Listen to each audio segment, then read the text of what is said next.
La question, c'est pas d'être une femme ou pas être une femme. La question, c'est d'être un expert parmi les experts.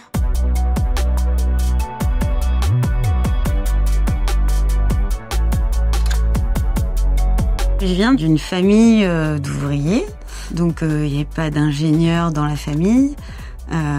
C'était même pas une possibilité en fait. Ma maman n'a jamais pu faire le travail qu'elle voulait. Elle a été très marquée, je pense, de ça, de pas avoir pu faire ce qu'elle voulait.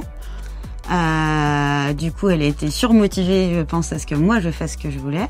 J'ai fait d'abord un bac technique, puis un BTS en alternance. Et puis seulement là, quand j'ai eu mon BTS, j'ai choisi d'aller faire une école d'ingénieur en alternance aussi. Donc je suis rentrée chez Evolis Ingénieur Méthode. Et puis petit à petit, j'ai eu des évolutions de poste. Personnellement, ce métier, il m'a apporté des réponses à des questions, des convictions aussi fortes sur notamment le fait que oui, on peut concevoir et produire en France. Il m'a apporté une immense ouverture sur le monde et sur les gens. Le moment le plus difficile pour moi, je pense, ça a été la question autour des enfants.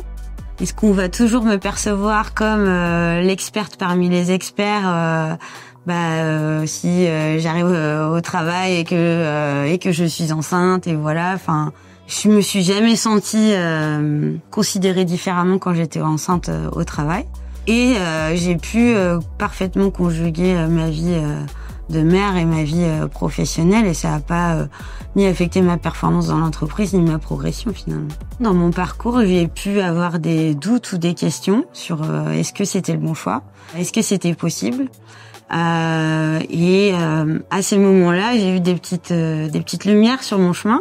Peut-être qu'il y a des jeunes filles qui sont en train de se poser des questions sur est-ce que c'est légitime pour moi d'aller sur un parcours technique. Est-ce que le fait d'être une femme, ce sera problématique dans mon parcours pour évoluer. Et donc c'est aussi pour rendre ça à ces jeunes filles, de leur dire voilà.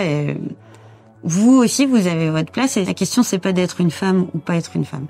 La question, c'est d'être un expert parmi les experts. Si on a une petite voix au fond de soi qui nous dit c'est là que j'ai envie d'y aller, il faut l'écouter.